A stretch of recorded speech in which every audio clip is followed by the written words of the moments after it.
जय यीशु। प्रभु यीशु के सामर्थ्यवान नाम पर मेरे सभी प्रियजनों को और एक बार फादर अभिवादन करते हैं। हालेलुया। बाइबल तीर्थ यात्रा के 110वां दिन में हैं हम। न्यायकर्ताओं के अध्याय 8 और 9 में हैं और स्तोत्र संज्ञा 68 प्रेरित चरित्र के 21वां अध्याय। न्यायकर्ताओं के अध्याय 9 में हम राजा अबीमेलेक की घटना देखते हैं। पिछले दिन हमने गिदयोन को किस तरह प्रभु ने उसको इस्तेमाल किया और उनके जीवन से हमें प्राप्त संदेशों को सब हम देख चुके हैं। शुरुआत में गिदयोन जो है अपने समर्पण की मामला में पिछड़ा, अनिच्छुक और डरपोक रहा, किंतु जब उसने प्रभु के लिए कदम बढ़ाने को सोचा और प्रभु के मार्ग पर प्रभु के लिए समर्पण के राह पर जब चला, प्रभु ने बहुत ही सुंदर कुछ कार्य, बहुत ही सुंदर कार्य उनके द्वारा पूरा किया। वो बात हमने पढ़ी। लेकिन जब हम 8वां अध्याय के अंत में पहुंचते हैं न्यायकर्ताओं के, तब हम इस तरह देखते हैं गिदयोन के 70 पुत्र थे, क्योंकि उसके अनेक पत्नियां थी और सिक्किम में रहने वाली किसी उपपत्नी से उसके एक पुत्र उत्पन्न हुआ। एक उपपत्नी, इंग्लिश में हम कॉन्क्यूबाइन कहते हैं। उसमें से भी संतान, काफी पत्नियां हैं और पत्नी नहीं है, एक ऐसी स्त्री को भी साथ में रखा, उनसे एक बच्चा पैदा हुआ, उसका नाम है अबीमेलेक। इसलिए पता चलता है इससे कि उसने अपने समर्पण का जीवन उसमें रह नहीं पाया, यानी उनके जो समर्पण था, उनके बुलाहट के अनुसार एक पवित्र जीवन नहीं बिता पाया, बल्कि अपनी इच्छा के अनुसार वासना के जीवन पे सब चले। इसलिए जाके हम बाद में देखते हैं इनका पुत्र अबीमेलेक प्रभु के तरफ बहुत ही विद्रोही, स्वार्थी और हठी, हम बोल सकते हैं, इस तरह निकला, क्योंकि उनके पहले आए हुए नेताओं से, चुने हुए लोगों से भिन्न ये जो व्यक्ति है अबीमेलेक, प्रभु ने उसको राजा नियुक्त नहीं किया, किंतु वो अपने आप को राजा नियुक्त किया। प्रभु ने उसको नहीं चुना, उसने स्वयं अपने को चुना और कुछ लोगों को मजबूर किया अपने को चुनने के लिए। इसलिए उनके जीवन से जुड़ी हुई कुछ बातें अब हम देखेंगे। हालेलुया। अबीमेलेक ने बड़ी चालाकी से सिक्किम के लोगों के मन को अपनी ओर आकर्षित करा है। ये सिक्किम के लोगों की विशेषता बाइबल बताती है कि वो बहुत ही मूर्ति पूजक बन चुके थे। यहाँ तक कि बाल देवता के लिए एक मंदिर भी उन्होंने बड़ा बना डाले थे ऐसे लोग। इसलिए ये अंधापन में थे, आध्यात्मिक अंधापन आ जाती है मूर्ति पूजा के द्वारा। इसलिए ये बुरे आदमी की इन लोग बहुत समर्थक बन गए, इनके सहयोग इन लोगों ने दिया, क्योंकि बुराई जिसके अंदर है वो बहुत जल्दी बुराई की ओर झुक जाते हैं। इसलिए इस आदमी की बुराई को, उनके स्वार्थपरता को, उनके अंदर के दुष्ट विचारधाराओं को सब शायद इन लोग समझ पाए या जानबूझकर किया, कैसे भी हो, इस आदमी के अच्छे समर्थक बन गए। और इन्होंने क्या किया, वचन 4, उन्होंने उसे यानी अबीमेलेक को बाल के मंदिर से चांदी के 70 शक्केल दिए। देखा, ये याद रखना, 70 शक्केल दिए। कहाँ से? मूर्ति पूजा की जगह से, और उसको अबीमेलेक ने कहाँ इस्तेमाल किया? उससे उसने कई साहसिकों को भाड़े पे रखा जो उसके पिछलग्गू बने। मतलब उन्होंने गुंडों का एक दस्ता अपने लिए बना डाला। बहुत ही फालतू, बेकार, दुष्ट, उग्र लोगों के एक झुंड को अपने लिए, माने एक राजनीतिक हिटमान की तरह अपने पास रखा। इन लोग साथ में रहे और इस तरह वो अपने को एक नेता बनाया। उनके अंदर नेता का कोई गुण नहीं था, उनके अंदर कोई कोई कृपा प्रभु ने नहीं रखा, लेकिन वो खरीद डाला। राजत्व को वो खरीद रहा है। उसका रास्ता जो है सच्चाई की रास्ता नहीं है, बल्कि वो आतंक का रास्ता है, आतंक फैला। इसलिए 5वां वचन में हम पढ़ते हैं, उसने ओफ्रा में अपने पिता के घर में घुसकर यरूब्बाल के पुत्रों, यरूब्बाल कौन है? हाँ, गिदयोन है। गिदयोन के पुत्रों, अपने 70 भाइयों को, पुत्र अपने भाई है, 70 भाइयों को एक ही पत्थर पर मार डाला। पत्थर पर मार डाला। कितने? 70। उनके 70 पुत्र थे, लेकिन 70 पूरा 70 को नहीं मारा। यरूब्बाल का सबसे छोटा पुत्र योताम बच गया, क्योंकि उसने अपने को छिपा। इसलिए एक कम 70 को इन्होंने एक पत्थर पे मार डाला। इतना क्रूर आदमी अपने भाइयों। इसके बाद सिक्किम और बेतमिलो के सब नागरिक सिक्किम के बड़े पत्थर के निकट बलूत वृक्ष के पास एकत्र हो गए। उन्होंने अबीमेलेक को राजा घोषित किया। हालेलुया। प्रियजनों, यहाँ पर क्या हो रहे हैं? देखिए, इन्होंने इनको राजा कहाँ घोषित किया? सिक्किम के बलूत वृक्ष के पास। इस बलूत वृक्ष की विशेषता, सिक्किम की बलूत वृक्ष को हमने कई जगह हम देखा। उदाहरण के लिए जोशुआ की अध्याय 24 वचन 26 पे, जब विधान के लिए उनके समर्पण को इन्होंने नवीनीकरण किया था, उस समय जोशुआ ने उनके आखिरी मृत्यु के पहले सिक्किम में सभी लोगों को एकत्रित करके प्रभु के विधान के प्रति सभी लोगों के समर्पण दोहराया। उस समय उन्होंने वहाँ पर एक पत्थर को गाड़ा था इसी जगह में, और बोला था, ये तुम्हारे लिए साक्षी है, तुम्हारे समर्पण की साक्षी ये पत्थर है, ये आपके लिए विटनेस है, बोला था। उसी जगह पे इन्होंने ऐसी बुराई का कार्य उसी जगह पे इन लोगों ने किया। प्रियजनों, इस अबीमेलेक के जीवन से ये घटनाएं अभी जो 9वां अध्याय पे हम देख रहे हैं, हमें मुख्य रूप से 5 संदेश मिल रहे हैं। उन संदेशों को हम जरा देखें। पहला संदेश यही है, एक चुने हुए व्यक्ति प्रभु के प्रति समर्पण जब खो देते हैं, उसके द्वारा बहुत भारी संकट देश पे और उनके परिवार पर भी आ जाती है। हम गिदयोन की बात कह रहे हैं। गिदयोन जब प्रभु के प्रति समर्पण में रहा, कितनी सुंदर रीति से प्रभु उन्हें आशीर्वाद का माध्यम बनाया, हमने देखे हैं। लेकिन वही आदमी जब अपने समर्पण को खो दिए, हमने देखा अपने मनमानी आचरण किया, यहाँ वहाँ से बच्चा पैदा किया, तब जाकर क्या हुआ? उनकी वो समर्पण की कमी उनके लिए, उनके परिवार के लिए खतरा और देश के लिए बहुत बड़ी तकलीफ लाते हैं। उनके सारे संतान मारे गए, और एक लड़का जो है वो अबीमेलेक बहुत भारी संकट पैदा करता है देश में।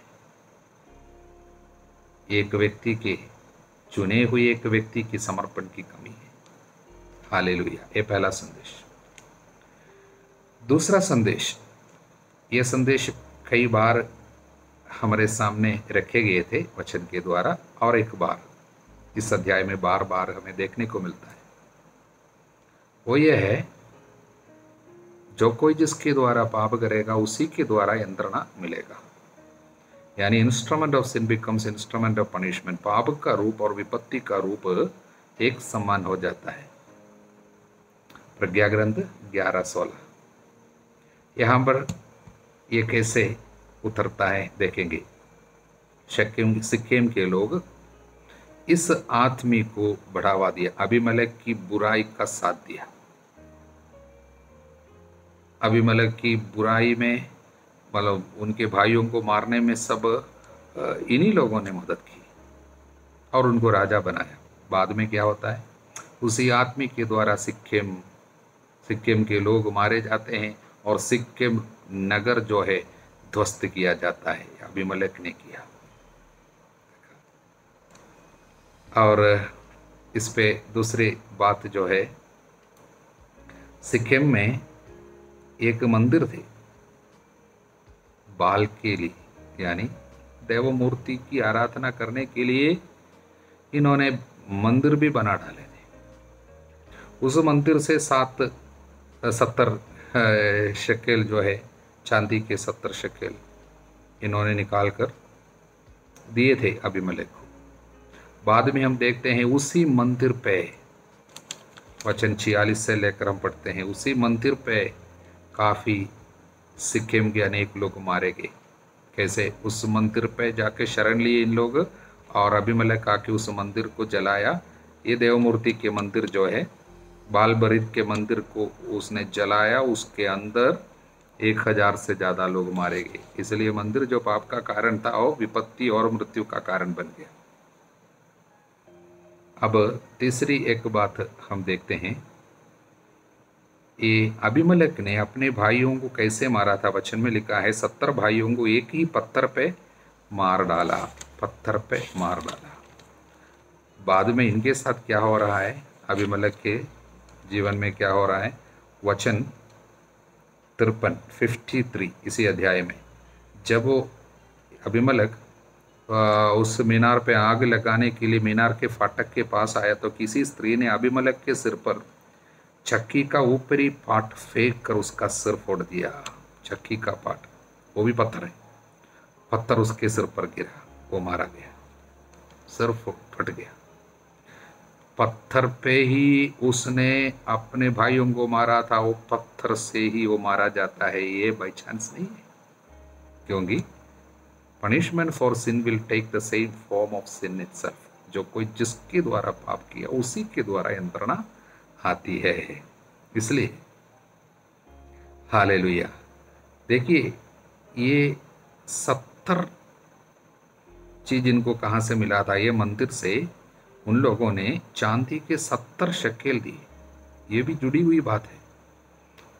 वो दुष्टात्मा का कुछ चीज ले रहा है, वो क्या है, चोर है, चुराने, मारने, नष्ट करने आता है। इसलिए कितनी मृत्यु हुई। इसने 70 लोगों को मारने के लिए गया था, उसमें 69 लोगों को ही मार सका। एक लड़का जो है सबसे छोटा वाला, उसका नाम है योताम, वो बच गया, तो केवल 69 मारे गए। लेकिन इन्होंने कितना शकेल लाए थे, 70। अभी 69 को इन्होंने मारा और 70वां कौन था, स्वयं, उसका सर फट गया। ऐसा है। इसलिए ये पाप विपत्ति में बदल जाती है, यही बात हम देखते हैं। और एक चीज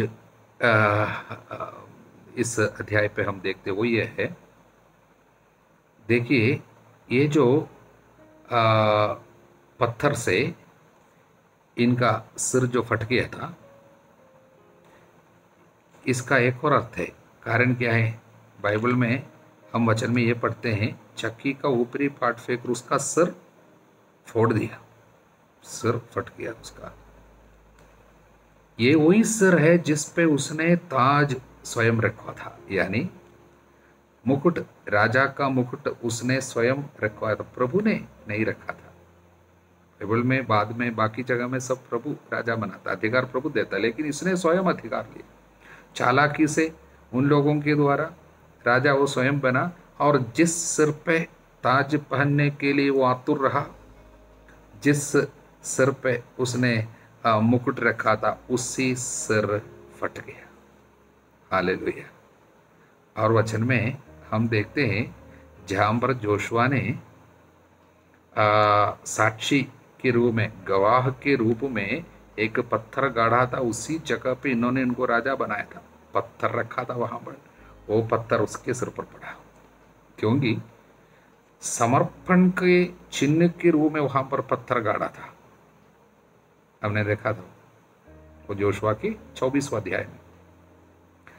उसी जगह पे उनके सिर पे उन्होंने चालाकी से इन लोगों को सब फंसा के इन्होंने मुकुट लिया था, और उसी के सिर पे पत्थर पड़ गया और सिर का सिर फट गया। इससे एक प्रतीकात्मक रूप से प्रभु क्या चेतावनी देना चाहता है? हाँ, जो मेरे साथ नहीं बटोरता वो बिखेरता है। मत्ती के सुसमाचार में हम इसको देखे हैं। मत्ती के सुसमाचार में 12:30 में लिखा है, जो मेरे साथ नहीं बटोरता बिखर। इसलिए वो स्वयं राजा बना, वो बिखर गया, उनके सिर को फटने दिया। इसलिए प्रभु ने ये घोषणा किया, मैंने इसको राजा नहीं बनाया, इसका राजत्व मुझसे नहीं है। इसका प्रतीक है। हालेलुया। अब हम तीसरा संदेश देखते हैं। तीसरा संदेश यह है कि हमें अपने घमंड से सावधान रहना चाहिए। दंभ, घमंड, ईगो क्या है? वचन कहता है घमंड विनाश की ओर ले चलता है। सुक्ति ग्रंथ के अध्याय 16 वचन 18 में हम पढ़ते हैं, घमंड विनाश की ओर ले जाता है, अहंकार पतन की ओर ले जाता है। कई जगह में वचन में लिखा है, अध्याय 16 वचन 5, प्रभु को घमंडी से घृणा है, अंत में निश्चय ही दंड मिलेगा। घमंड जो है अनंत मृत्यु को लाता है, इटर्नल डैमेनेशन। इसलिए हम यहाँ पर क्या पढ़ते हैं कि आदमी जब उसके सिर पे ये पत्थर पड़ा, पत्थर फेंका गया और ये मरते जा रहे हैं, मर रहे हैं, तुरंत मरा नहीं, थोड़ा सा समय इनको मिल गया। सिर तो फट गया था, बहुत घायल हो गया, बहुत ही भयानक रीति से, और उसको समझ में आया मैं मर रहा हूं। तब इसने क्या किया? वचन 54, उसने तुरंत अपने शस्त्रवाहक सेवक को बुलाकर आज्ञा दी, तुम अपनी तलवार निकालकर मुझे मार डालो, जिसे कोई मेरे विषय में यह न कह पाए कि उसकी हत्या किसी स्त्री ने की। देखिए, उस समय भी वो उसके नाम के बारे में सोचता है। मरने के बाद मेरे बारे में लोग ऐसा ना बोले कि मुझे कोई स्त्री ने मारा है, क्योंकि स्त्री के द्वारा मारा जाना बोलने से थोड़ा सा स्टैंडर्ड कम है, कोई निंदा सूचक बात है, ऐसा नहीं होना चाहिए। उस समय भी उसमें घमंड कार्य कर रहा है, वो अपने नाम के बारे में सोचता, मेरा बदनाम नहीं होना चाहिए मरने के बाद भी। देखा, पछतावा करने का समय है। बीते दिन के कुकर्मों के कारण बारे में सब सोचकर पछतावा करना चाहिए, उस प्रभु की याद करनी चाहिए और उनको पुकारना चाहिए, ईश्वर की दया मांगनी चाहिए, क्योंकि जिनके सामने जाके सारे कुकर्मों के लिए उनको हिसाब चुकाना पड़ेगा। लेकिन उस समय भी वो आदमी घमंड के कारण पछतावा नहीं कर पाया। उनके घमंड ने उनको पछतावे से रोक दिया। अगर घमंड नहीं होता, वो अंत में कम से कम पछतावा करते हुए ईश्वर की दया मांगते, आत्मा का विनाश नहीं हो जाता। लेकिन ये घमंड आत्मा का विनाश कर देता है। इसलिए उसने घमंड के कारण अंत में वो अपने बारे में, अपने रेपुटेशन के बारे में, अपने नाम के बारे में सोचता है, और इस सुपर ईगो है, आदमी को बर्बाद कर देता है। जीवन के अंतिम समय में भी वो अपने घमंड के कारण अपने नाम के बारे में सब सोचता है। इसलिए घमंड आदमी का विनाश करेगा, हमें सावधान रहना चाहिए। यही है तीसरा संदेश। चौथा संदेश जो अबीमेलेक के जीवन से और उनकी घटना से हमको जो मिलते हैं वो यह है, हमें कभी नहीं भूलना चाहिए कि हमारा एक राजा है। वी हैव ए किंग, और उसके राज्य की प्रजा है हम, ईश्वर का राज्य। इसलिए हमें कभी अपने को राजा नहीं बनाना चाहिए, न किसी और को राजा घोषित करना चाहिए। हमारा राज्य प्रभु है, हम उसके राज्य की खोज करने वाले लोग सबसे पहले ईश्वर का राज्य, उसकी धार्मिकता की खोज करो, क्योंकि प्रियजनों उसके राज्य को, उसके अधिकार को हमें जीवन के हर एक क्षेत्र में स्वीकार करने के लिए विनम्रता होनी चाहिए, ह्यूमिलिटी। इसलिए प्रभु ने कहा नन्हे बच्चों की तरह नहीं बनोगे, ईश्वर के राज्य में प्रवेश नहीं करेंगे। विनम्रता चाहिए, उसके अधिकार को स्वीकार करना चाहिए, उसके अधिकार के सामने सिर झुकाना चाहिए। कभी मैं, मेरा, ये सब बोलना नहीं चाहिए। सब उसका है, सब राजा का है, उसके नाम पे है। हालेलुया। इसलिए प्रियजनों कभी अपने को राजा मत बनाओ। Surrender the ownership to the lord, kingship belongs to the lord. इसलिए दुनिया में हमारे पास जो भी धन हो, दौलत हो, नाम हो, काम हो, कुछ भी हो, वो सब हमें पाप क्षमा नहीं दिला सकता।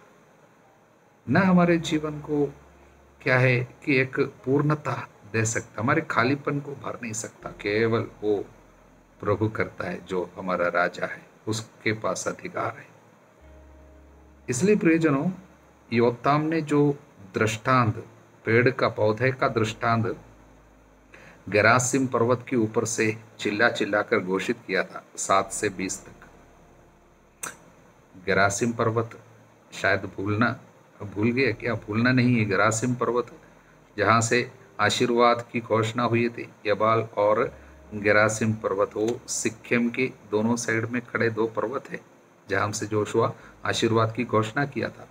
वहाँ से इन्होंने एक दृष्टांत घोषित किया, वचन 7 से आप पढ़े होंगे।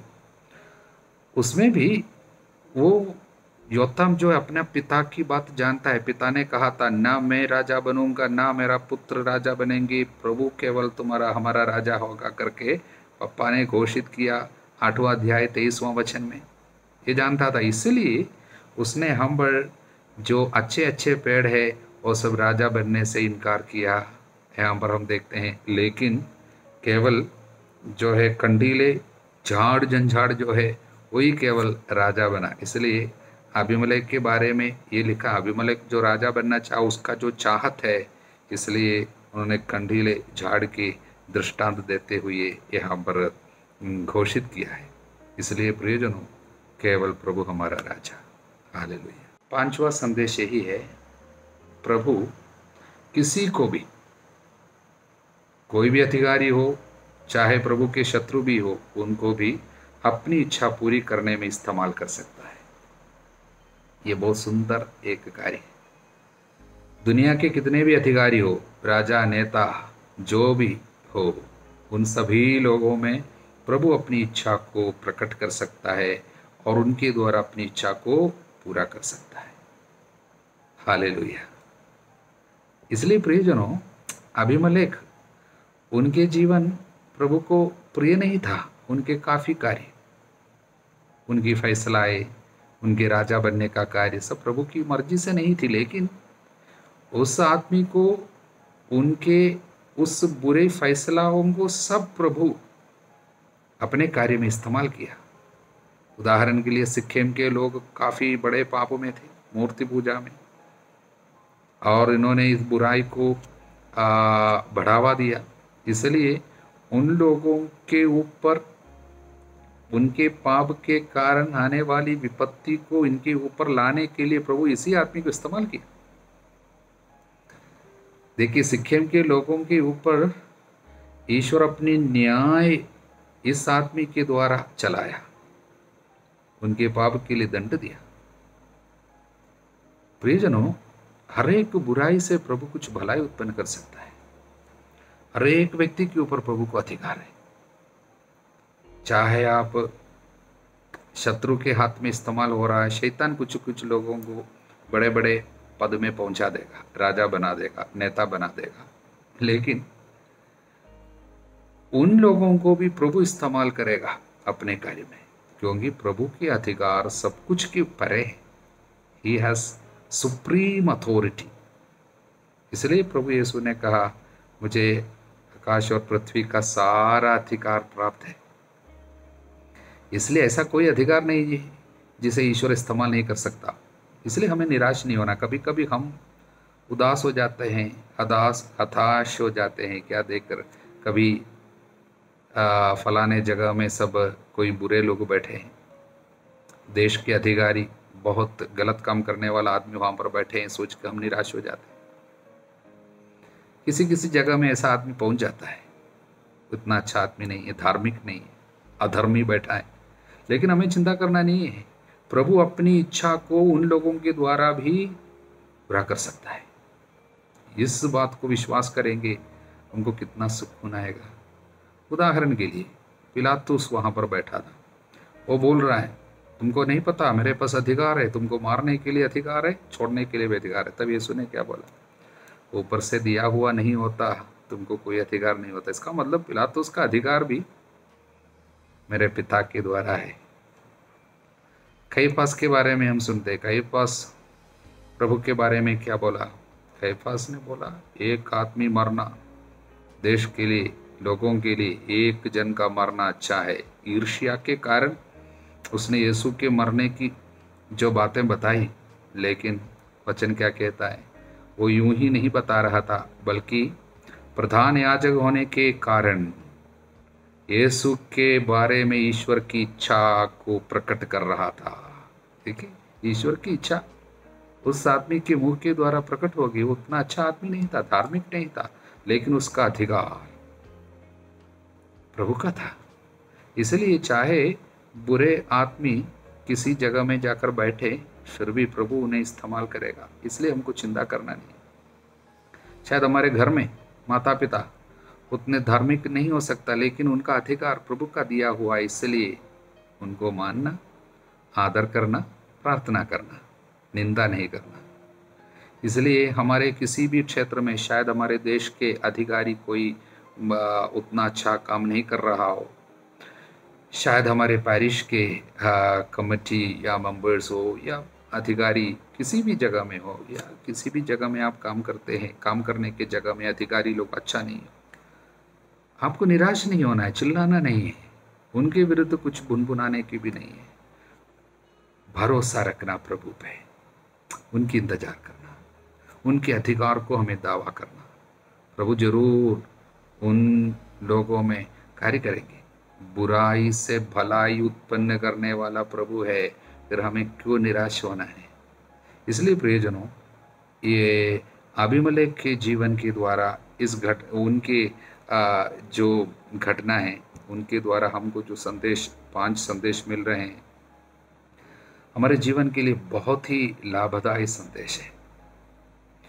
अनेक लोगों की चिंताओं से, विशेषकर घर में, या जीवन साथी बहुत खराब व्यवहार करता है, पप्पा बहुत नशा लेता है, इस तरह को सब सोचकर दुखी होने वाले सभी लोगों से प्रभु कहता है, ऐसे लोगों की बुराई से भी मैं भलाई उत्पन्न करूंगा, चिंता मत कर। प्रभु के अधिकार को हमें मानना है, स्वीकार करना है। हालेलुया।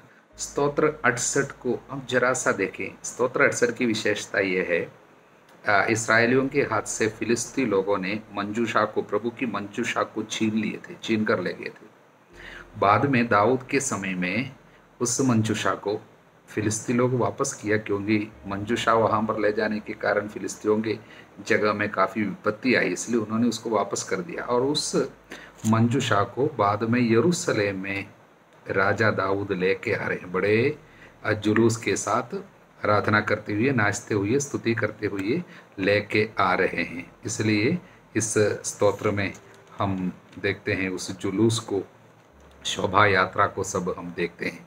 और एक विशेषता इस स्तोत्र की यह है कि प्रभु योद्धा, विजयी योद्धा, इस्राएल के लिए युद्ध जीतने वाला प्रभु है। इसलिए हमारे शत्रुओं से लड़ने वाला हमारा प्रभु है, वो सेनाओं का राजा है। इसलिए उसकी आराधना हमें करनी चाहिए, उसके अधिकार को हमें मानना है। वो राजा है, वो विजयी योद्धा है, इसलिए हम लोगों को चाहिए कि उसकी आराधना करें, उसकी स्तुति करें। वो हमारे लिए युद्ध जीतता है। इसलिए स्तोत्र 68 में ये सारे संदेश हमको मिलते हैं। हालेलुया। प्रेरित चरित्र के अध्याय 21 में संत पौलुस के तीसरे प्रचार यात्रा का अंत हम देखते हैं। वो यात्रा समाप्त हो रही है। उसके बाद वो यरूशलेम की ओर प्रस्थान कर रहे हैं, यरूशलेम जा रहे हैं। तो यरूशलेम जाने के पहले जब पता चला था यरूशलेम में उनके लिए घोर संकट होगी, तब लोग रो रहे थे, उनको वहां जाने से भाई लोग मना कर रहे थे। तो इस अध्याय में एक सुंदर वचन 13, इस पर पौलुस ने कहा, आप लोग क्या कर रहे हैं? आप रो रो कर मेरा मन तोड़ने की चेष्टा क्यों कर रहे हैं? मैं प्रभु ईसा के नाम के कारण यरूशलेम में न केवल बांधने बल्कि मरने को भी तैयार हूँ, ये बोलकर जा रहे हैं। और यरूशलेम में पौलुस की गिरफ्तारी हो रही है। और ये सुंदर बातें सब बाद में फिर से हम लोग देखेंगे, इसलिए हम अधिक विस्तार से उस पर नहीं जा रहे हैं। प्रभु के लिए जो हिम्मत, सहने की हिम्मत, मरने की हिम्मत छोटी बात नहीं है। संत पौलुस को जो आशीर्वाद पवित्र आत्मा ने दिया, जो हिम्मत दिया, हम सभी लोगों को भी दे। प्रभु के लिए उत्साह में उनके प्रति हमारा प्यार बढ़े। आप सभी लोगों के लिए हमारी प्रार्थना ये है, प्रभु आप सभी लोगों को आशीर्वाद प्रदान करें, अब सदा सर्वदा अनंत काल तक। आमीन।